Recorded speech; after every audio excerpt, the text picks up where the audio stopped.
자, 오늘은 우리 느헤미야 2장 말씀을 통해서 지금부터 시작하면 됩니다라는 제목으로 오늘 함께 좀 말씀을 보도록 하겠습니다.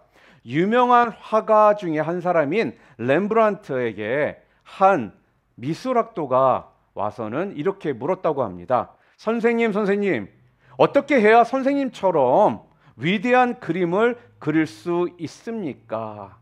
그러자 렘브란트가요, 주저없이 한마디를 이렇게 그에게 말을 했다고 합니다. 지금 당장 붓을 들고 붓을 잡고 그림을 그리기 시작하세요. 이렇게 얘기를 했다고 합니다. 사랑하는 성도 여러분, 이 땅을 우리가 살아가는데 성공의 비결은요, 굉장히 간단합니다. 그게 뭐냐면 하고 싶은 그 일을 지금 바로 시작하는 것입니다. 오랜 시간 동안 기도하고 싶었는데 기도하지 못하신 분들이 있습니까? 그러면 이 시간 기도하기 시작하는 것입니다. 하나님의 영광스러운 임재를 정말 나는 맛보기를 원했는데 그렇게 원했던 분들이 계십니까? 그렇다면요, 지금 이 순간 하나님 앞에 겸손히 엎드려 예배하기를 시작하는 것이라는 겁니다. 또한 꿈을 꾸고 새로운 소망과 기대를 갖기를 원했는데 너무나 오랫동안 어떤 절망과 현실에 사로잡혀가지고 그 꿈을 꾸지도 못했던 분 계십니까? 그러면 이 시간 복음을 가슴에 끌어안고 다시금 꿈을 꾸기 시작하라는 겁니다. 왜 그럴까요? 왜죠? 하고 싶은 일을 지금 바로 멋지게 시작하는 것이 바로 이것이 바로 성공의 비결이기 때문에 그렇습니다. 우리 옆에 있는 분들에게 이렇게 좀 말씀해 주세요. 지금 바로 멋지게 시작하세요. 우리가 신앙생활 하면서 가끔씩 이런 것들이 있어요. 나는 안 돼. 나는 못해. 나는 이래. 이러한 생각 가운데 나 자신을 자꾸 가두어두는 경우들이 있거든요. 그럴 때마다 맨날 후회하고 걱정하기보단 그 순간 내가 해야 될 것이 무엇인지를 분명히 알고 바로 그때부터 시작을 하면은 된다라는 거예요. 오늘 우리가 읽은 이 본문의 말씀의 주인공이 누구입니까? 느헤미야입니다. 느헤미야는요, 한 시대를 새롭게 열어간 위대한 인물이었습니다. 그런 면에서 오늘 느헤미야를 통해서요, 더욱 멋지게 쓰임받는 그 비결에 대해서 여러분들과 함께 좀 말씀을 나누어 보려고 합니다.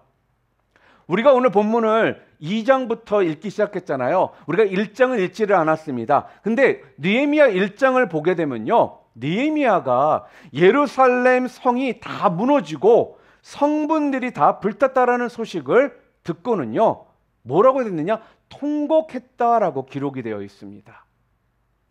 그리고요, 수일 동안 슬퍼하면서 하나님 앞에서 금식하며 기도를 했다라고 성경에 기록합니다. 자, 한번 읽어볼까요? 느헤미야 1장 3절과 4절입니다. 우리 함께 읽겠습니다. 그들이 내게 이르되 사로잡힘을 면하고 남아있는 자들이 그 지방 거기에서 큰 환난을 당하고 능욕을 받으며 예루살렘 성은 허물어지고 성문들은 불탔다 하는지라 내가 이 말을 듣고 앉아서 울고 수일 동안 슬퍼하며 하늘의 하나님 앞에 금식하며 기도하여 이렇게 말합니다. 여러분, 오늘 우리에게 진정 필요한 것이 있다면요, 바로 느헤미야의 이 모습처럼 통곡을 우리가 회복하는 일이라는 거예요. 오늘 이 땅에 우리 그리스도인들이요, 회복해야 될 게 있다면요, 바로 눈물의 회복을 해야 한다라는 겁니다. 자, 그런데 우리 솔직하게 우리 자신들 한번 볼까요? 우리는요, 눈물이 다 메말라 버리지 않았습니까? 이게 문제라는 거예요. When was the last time you come to this church and cry out to God? 여러분, 언제가 마지막으로 주님 전에 나와서 눈물을 흘리며 여러분 기도하셨나요?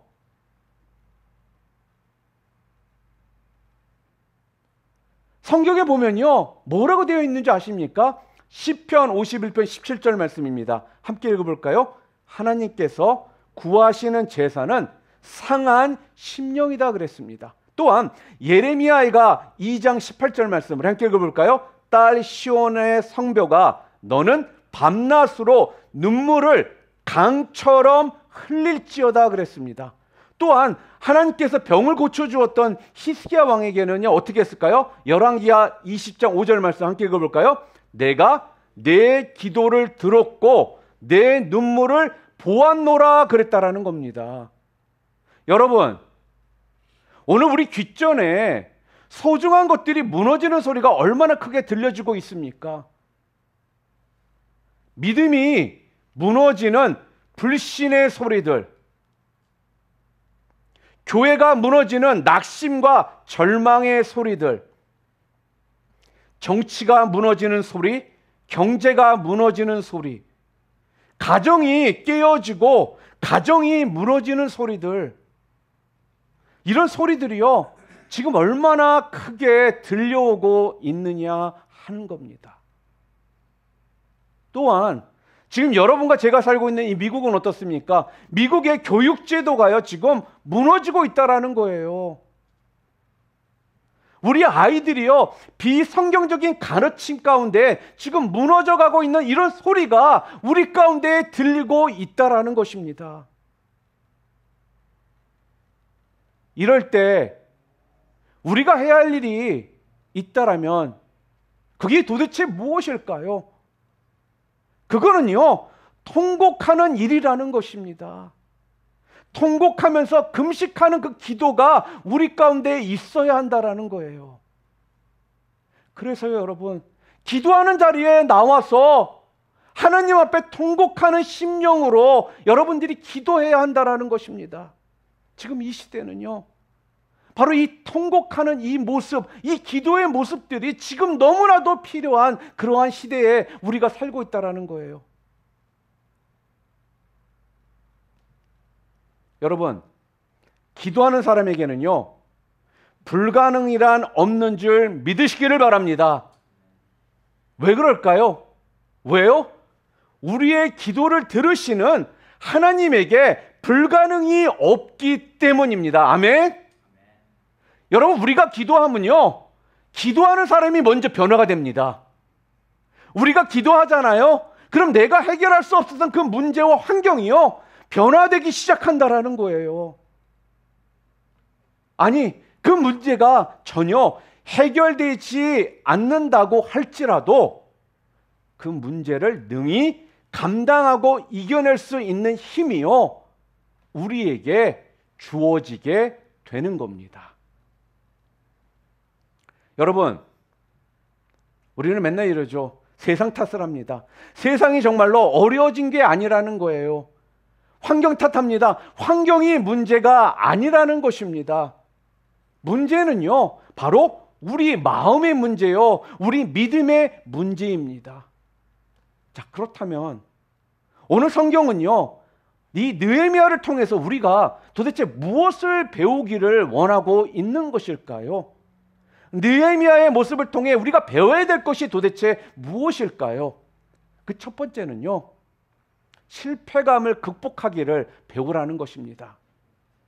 자, 이게 무슨 말이냐면요, 여러분, 지금도 사탄은요, 여전히 우리를 유혹하고 속일 것입니다.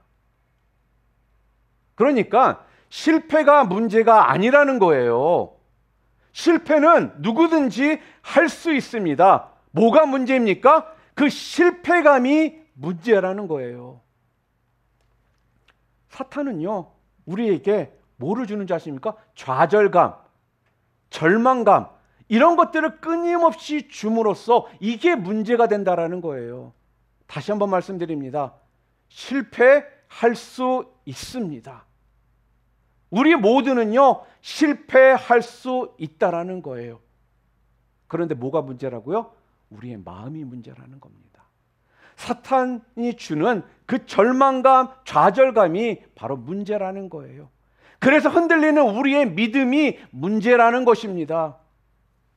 그래서 지금도요, 사단은요, 우리를 계속해가지고 실패감과 이 절망감에 빠뜨려 놓으려고 얼마나 애를 쓰고 있는지 모른다라는 겁니다.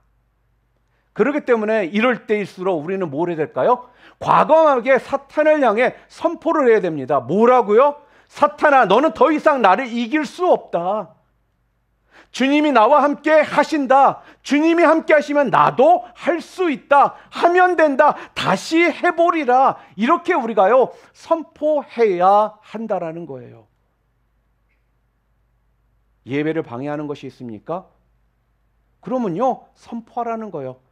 나는 하나님의 말씀, 이 예배에 나는 목숨 걸었다.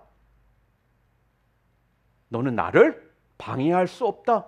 이렇게 선포해야 된다라는 거예요. 여러분, 우리가 신앙생활을 하고 있으면서 그냥 빌빌거리는 것, 이건 주님의 뜻이 아닙니다. 하나님께서 기뻐하지 않으신다라는 거예요. 여러분 한번 생각해 보세요. 어떤 부모가 자기 자식이 빌빌거리고 어깨 축 처져 있는 것을 좋아할 부모가 도대체 누가 있겠습니까? 여러분은 여러분 자녀가 항상 어깨 축 처져 있고 빌빌거리는 이런 거 좋아하십니까? 부모 중에는 그런 사람은 없다라는 것입니다. 우리의 마음을 바꾸고요, 우리의 생각을 바꾸고 우리의 믿음을 그래서 우리는 뭐예요? 바꾸어야 한다라는 거예요. 혹시라도 어떤 심리적인 패배감이 있습니까? 그러면 거기에서 일어나야 합니다. 절망감 극복해야 합니다. 부정적인 생각이 자꾸 떠오르면요, 그 생각을요 어떻게 거부해야 된다라는 거예요. 그리고는요, 하나님이 주신 생각으로 바꾸어 주시기를 바랍니다. 한국에 계시는 김문호 목사님의 간증 가운데 이런 내용이 있습니다. 누가복음 6장 38절 말씀에 보면요, 하나님께서 뭐라고 말씀하고 계시냐, 우리 함께 읽어볼까요? 누르고 흔들어 넘치도록 하여 너에게 안겨주리라 그랬거든요. 그러니까 하나님께서는, 잘 들으세요, 주실 때에 그냥 안 주신다라는 거예요. 우리에게요 더 많이 안겨주기 위해서 누르고 흔들어 넘치도록 주신다라는 말씀입니다. 여러분, 우리가 국밥집에 가든 뭐 집에서 일반적으로 우리 밥그릇에 밥을 받잖아요. 그럼 밥공기에 담긴 이 밥을요, 혹시라도 뚜껑이 닫힌 채로 흔들어 보신 적 혹시 다들 있으세요? 그런 거 해보셨습니까? 밥그릇을, 밥공기를요, 뚜껑 닫힌 거를 흔들어 보면 어떻게 되죠? 분명 처음에는 가득 차 있는 것처럼 보입니다. 그런데 그걸 흔들잖아요. 그러면 조금밖에 밥이 없는 것을 우리가 보게 됩니다. 자, 그러면 또 거기에 밥을 또 채워요. 그리고 이번에는 꾹꾹 눌렀으니까 진짜 가득 찬 줄 알았는데 또 이 밥공기를 흔들잖아요. 그러면요, 빈 공간이 생기죠. 자, 그런데 여러분, 이 밥그릇에 담긴 이 밥 입장에서 한번 여러분 생각해 보시기를 바랍니다. 어떻습니까? 꾹꾹 누를 때 이 밥이 얼마나 아프겠어요. 그리고 막 흔들 때 얼마나 어지럽겠습니까? 그렇지 않겠습니까? 자, 그러나 그 아픔과 그 어지러움을 우리가 참으면 어떻게 됩니까? 가장 많이, 가장 가득하게 그릇에 담아서 안겨 주시게 된다라는 겁니다.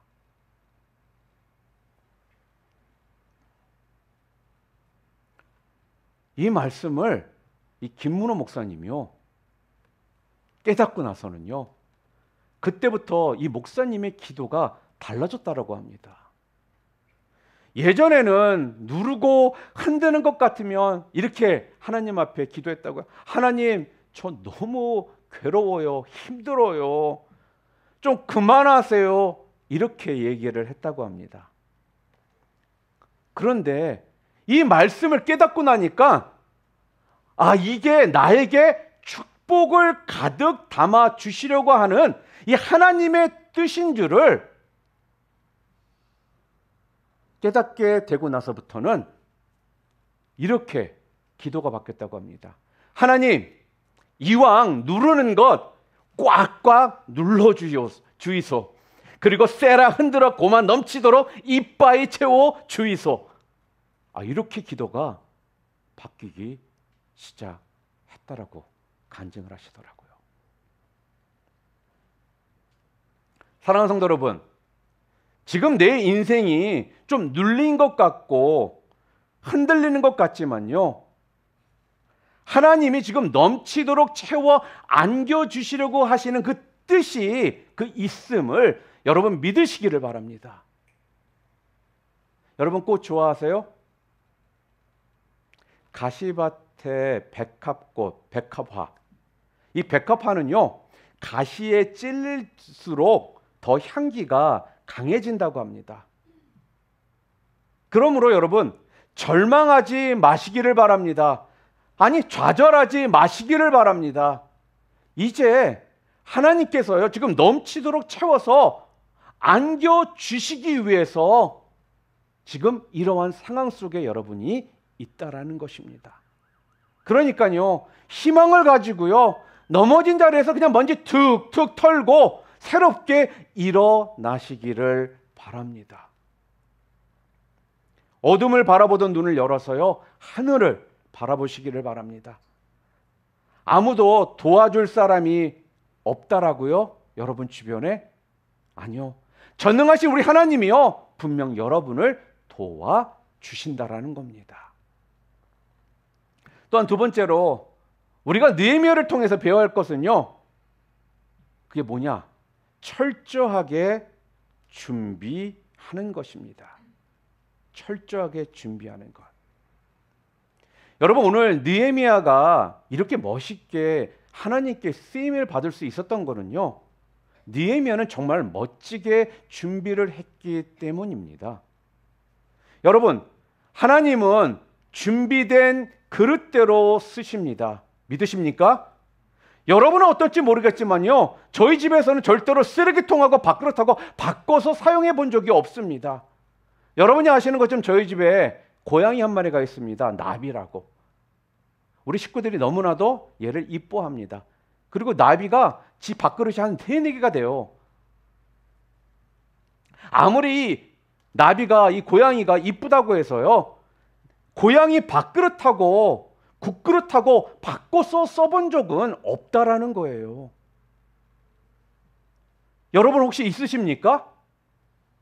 여러분, 준비된 그릇대로 쓰이는 것입니다. 그래서 기도가 익어야 합니다. 우리의 인격이 말씀 가운데서 익어야 한다라는 거예요. 제가 생선을 참 좋아하는 사람입니다. 비록 제가 생선을 좋아하는 사람이지만요, 잘 익지 않은 조기는요, 비린내가 무지무지 납니다. 그렇기 때문에 생선을 좋아해도 이 조기를요, 저는 먹기가 싫어집니다.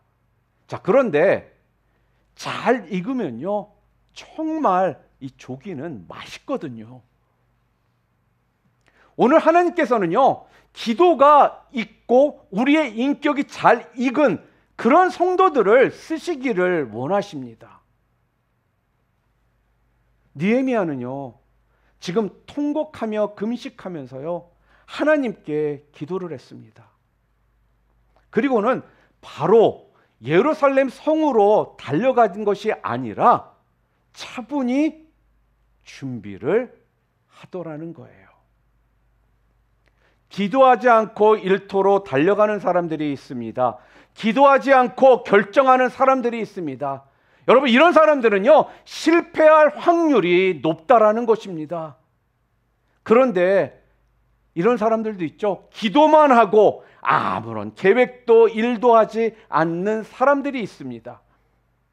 시도도 하지 않는 사람들이 있다라는 거예요. 그런 사람들에게 아니 하나님께서 어떻게 축복을 내려주실 수 있겠습니까? 어떤 사람이요, 기도를 했습니다. 하나님, 제발 로또의 1등에 좀 당첨되게 해주세요. 제가요, 당첨만 되면요, 그 중에 10분의 1은 11조로, 10분의 1은 건축헌금으로, 10분의 1은 성경음으로 제가 드릴게요. 아무리 몇 달 동안을요 기도를 했는데 응답이 없는 거예요. 그래서 하나님께 원망하며 이렇게 기도를 합니다. 하나님은 기도에 응답해 주신다면서요. 왜 내 기도에는 응답을 안 하십니까? 그러자 하늘에서 하나님의 음성이 들리더랍니다.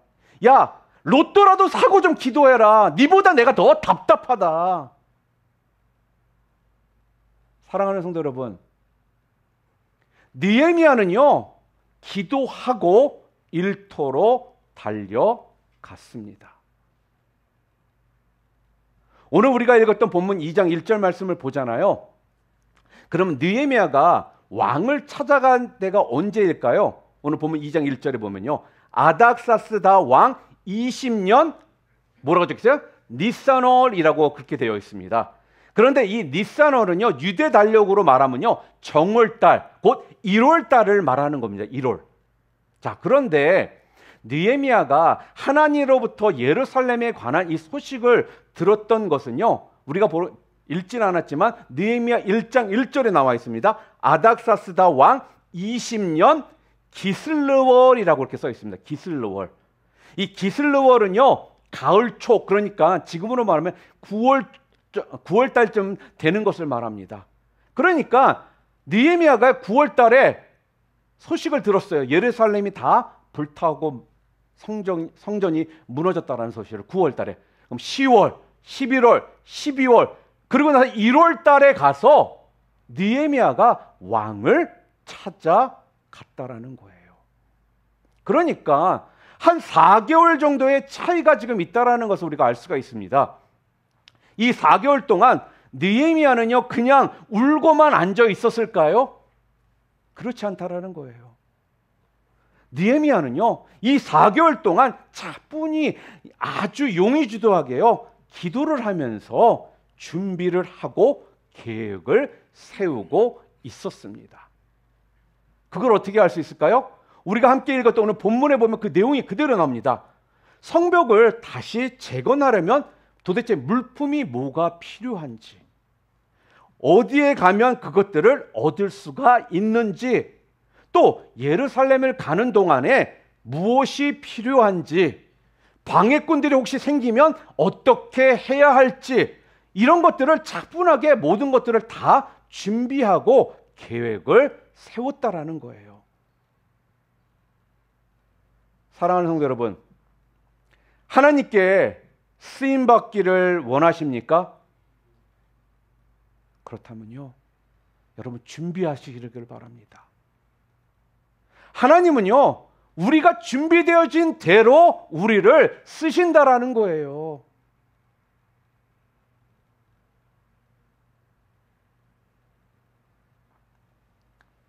그리고 세 번째로 오늘 우리가 느헤미야에게서 배워야 할 게 뭐냐 하면요, 절망 가운데에서도 희망을 선포하라는 것입니다. 희망을 선포하라. 이게 무슨 말이냐면요, 예루살렘에 도착한 느헤미야가요 백성들 몰래 밤에 혼자 나가가지고는요 그 현장들을 답사를 합니다. 처참하게 무너져 있는 성벽을 보면서 마음이 정말 무너지듯 아팠을 겁니다. 그리고 불에 탄 성문들을 바라보면서 아마 눈물이 끊이지를 않았을 거라는 거예요. 그리고는요, 돌아와서는 며칠 후에 백성들에게 느헤미야가 이렇게 호소를 합니다. 여러분, 예루살렘이 황폐하고 성문이 불탔지만, 자, 우리 이제 일어나 다시 성을 건축합시다. 그래서 다시는 이러한 수치를 당하지 않도록 합시다. 여러분, 겁먹지 마십시오. 하나님의 선한 손이 우리와 함께하고 있습니다. 이렇게 선포를 백성들 앞에서 하더라는 거죠. 여러분, 그랬더니 어떻게 되는지 아십니까? 그 말을 듣고는요, 그 전까지는 정말 낙망하고 낙심하고 절망 속에 주저앉아 있던 이 백성들이요, 그 말을 듣고 나서는 다시금 어떻게 해요? 일어서기를 시작하더라는 거예요. 그러고는요, 예루살렘 성벽 재건하는 일에 모두가 다 동참을 하기 시작하더라는 것입니다. 느헤미야 2장 17절부터 18절 말씀 우리 함께 읽어볼까요? 후에 그들에게 이르기를 우리가 당한 곤경은 너희도 보고 있는 바라. 예루살렘이 황폐하고 성문이 불탔으니 자 예루살렘 성을 건축하여 다시 수치를 당하지 말자 하고 또 그들에게 하나님의 선한 손이 나를 도우신 일과 왕이 내게 이른 말씀을 전하였더니 그들의 말이 일어나 건축하자고 하고 모두 힘을 내어 이 선한 일을 하려 하매. 여러분 프랑스의 화가 중에 여러분 기억나시는 분이 누가 있습니까? 프랑스의 화가 가운데 샤르댕이라는 화가가 있습니다. 저분입니다. 근데 이분이요 이런 말을 유명한 말을 남겼습니다. 세상은 희망을 선포하는 사람들의 것이다. 그러니까요 모든 사람들이 희망이 없다라고 말할 때 분명히 뭐라고 일어나서 선포해야 된다고요? 아니요. 하나님이 우리와 함께 계시면 우리는 희망이 있습니다. 하나님이 하시면 이건 분명 됩니다. 모든 사람들이 이제는 깨끗이 망하게 생겼다라고 탄식할 때 아니요. 우리는 일어날 수 있습니다. 여러분 이렇게요 담대하게 말하시기를 바랍니다. 왜요? 이렇게 말하는 사람이요 바로 그리스도의 사람이기 때문에 그렇다라는 것입니다. 우리는 그리스도의 사람입니다. 믿으십니까? 그렇다면 우리는 어떠한 절망 속에 있을지라도 우리는 끊임없이 이러한 희망을 선포해야 한다라는 거예요.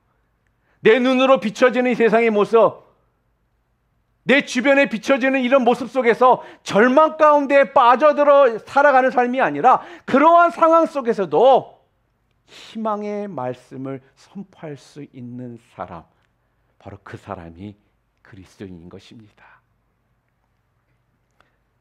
모든 사람들이 절망하고 낭망하고 있을 때 아직도 우리에게 희망이 있다라고 말하는 사람, 그 사람에게는요 새로운 세상이 열릴 거라는 것입니다. 느헤미야는요 절망 가운데 있었던 이 백성들에게 꿈을 심어 주었습니다.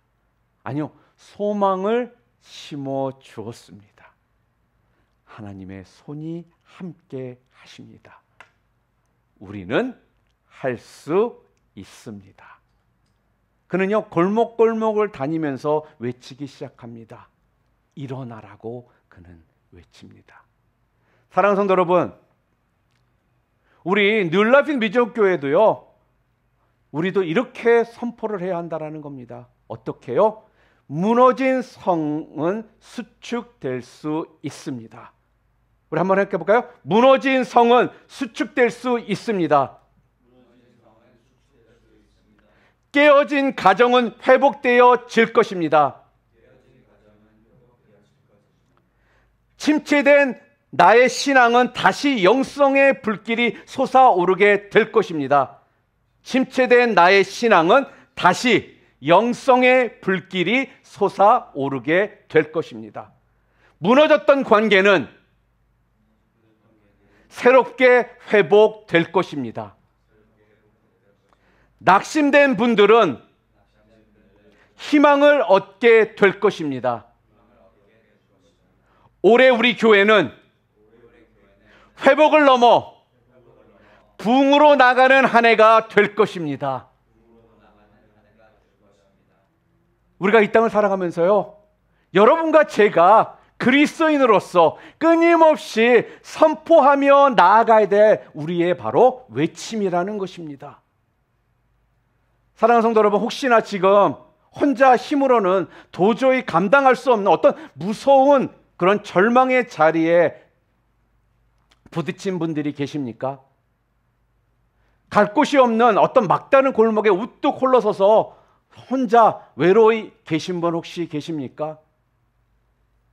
동서남북 사방팔방 어디를 봐도 내 손 붙들어 줄 사람이 아무도 없는 것 같아서 정말 외롭고 고독한 그러한 모습 가운데 그런 상황 속에 시달리고 계시는 분 혹시 계십니까?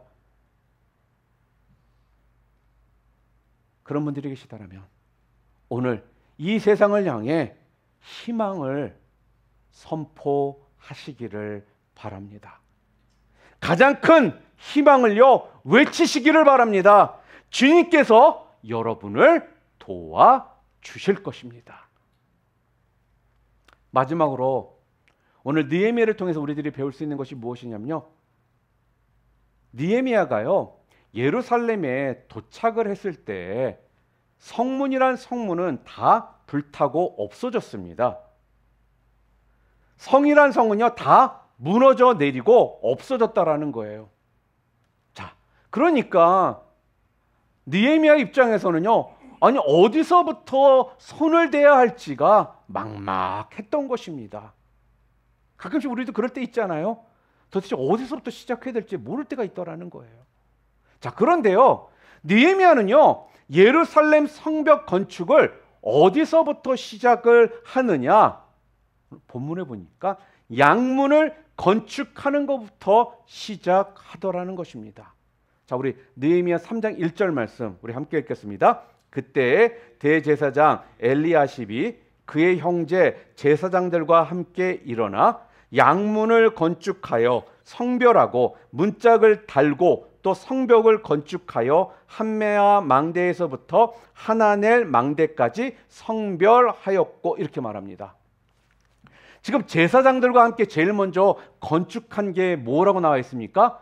양문이다라고 나와 있어요. 양문. 여러분, 양문은 뭔지 아십니까?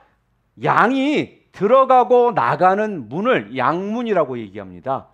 자, 그런데 이게 왜 중요하냐면요, 양은 예배에 쓰이는 제물이기 때문에 그렇습니다. 그러니까 양문을 제일 먼저 건축했다라는 건요, 예배를 가장 먼저 회복시켰다, 그런 뜻입니다. 그러니까 느헤미야는요 지금 가장 먼저 뭐를 시작했느냐? 예배를 제일 먼저 회복하는 데에 모든 것을 집중했다라는 거예요. 사랑하는 성도 여러분, 오늘 우리의 모든 우선순위가 여기에 있어야 한다라는 것입니다. 여러분, 여러분의 어떠한 신앙이 힘들어졌습니까? 여러분의 가정이 어렵습니까? 믿음이 어렵습니까? 여러 가운데 모든 어려움들이 있습니까? 왜 예배 와도 예배 집중이 안 됩니까? 왜 말씀이 귀에 들어오질 않아요? 기도가 되질 않습니까? 바로 오늘 성경은요, 바로 그럴 때 뭐가 제일 먼저 되어야 된다라고 얘기해요? 예배가 먼저 회복되어야 된다라는 거예요. 이 말씀은요, 예배가 회복되지 않으면 여러분들이 다른 어떤 것들을 할지라도 그런 것들이 온전한 모습 가운데 쓰지를 못하게 된다라는 거예요. 그렇기 때문에 예배에 목숨 걸라고 목사님들이 목 높여 소리 지르는 이유가 다른 것이 아닙니다. 예배 회복 없이는 여러분의 신앙이, 여러분의 가정이, 여러분의 믿음이 성장이 있지를 못하기 때문에 그렇다는 거예요. 하나님의 자녀들은요, 그래서요, 무너진 곳이 있다라면요, 무엇을 가장 먼저 해야 되느냐?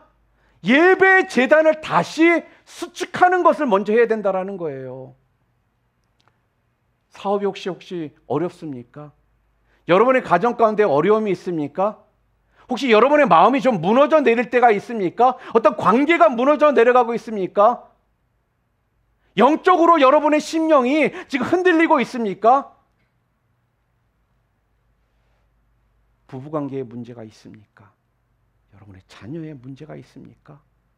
직장에 문제가 있습니까? 그렇다면요, 도대체 우리가 무엇을, 어디서부터 손을 대어야 한다라고요? 오늘 본문이 우리들에게 지금 가르쳐주고 있는 것이 무엇입니까? 예배의 문을, 예배의 문, 곧 양문을 먼저 수축하라는 겁니다. 여러분이요, 예배가 회복되지 않으면 이 모든 것들이요, 회복되어질 수가 없다라는 거예요. 뭐부터 시작해야 될지 모른다라고요? 어디서부터 시작해야 될지 모르겠다라고요? 내가 뭐를 해야 달라질지 모르겠다라고요? 오늘 성경이요 지금 우리들에게 예배를 먼저 회복시키라라고 말씀하고 있다라는 겁니다. 예배가 회복되지 않으면 여러분의 라이프는 절대 회복되어질 수가 없다라는 거예요. 여러분의 10년 가운데 기쁨이 없고요, 감사가 없고요, 여러분의 삶에 어떤 의미가 없는 삶을 여러분은 살아갈 수밖에 없다라는 것입니다.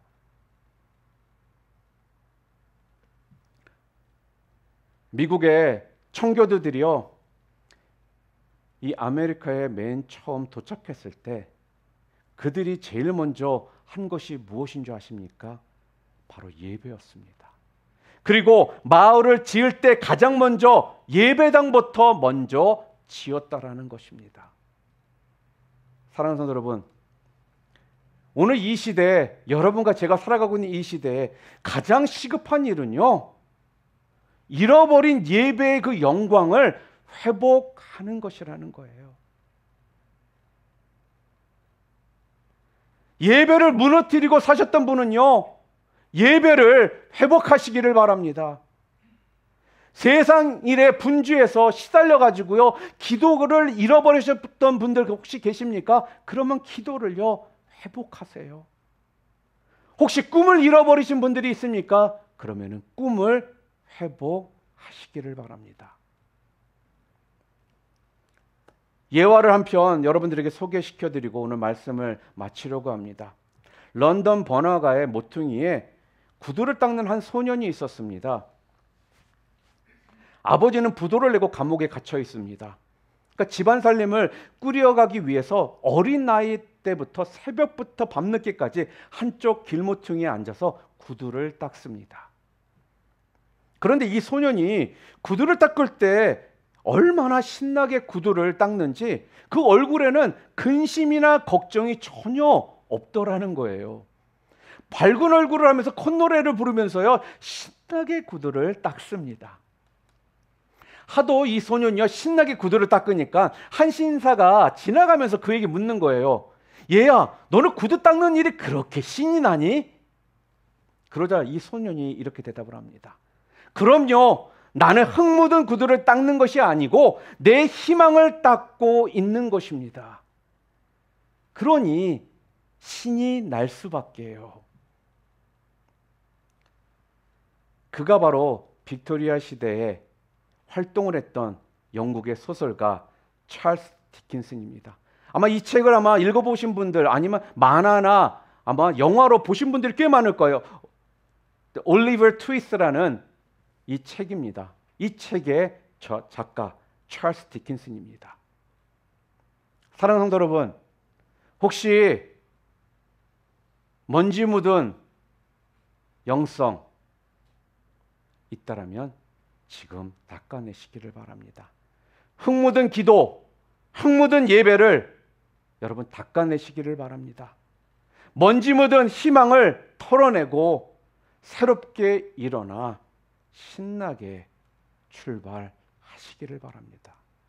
지금도 늦지를 않았다라는 거예요. 지금이라도 여러분의 그 자리에서 일어나시기를 바랍니다. 우리 주님께서는요, 아름다운 자리를 여러분과 저를 위해서 지금 예비하고요, 기다리고 계시다라는 것을 여러분 믿으시기를 바랍니다. 오늘 여러분과 제가 꿈꾸는 것보다요, 더 멋진 것들을요, 오늘 우리 모두에게 부어주시기를 원하시는 것이 바로 우리 주님이시다라는 것입니다. 사랑하는 성도 여러분, 지금부터 시작하면 됩니다. 바로 지금부터. 오늘 이 자리에 계신 우리 사랑하는 뉴라핀 비전교회 성도님 모두는요, 지금부터 시작하심을 통해 아름다운 자리를 예비하고 기다리시는, 또한 우리가 꿈꾸는 것보다 더 멋진 것들을 우리들에게 부어주시기를 원하시는 우리 주님의 그 은혜가 여러분 모두 가운데에 충만하기를 주님의 이름으로 축원합니다.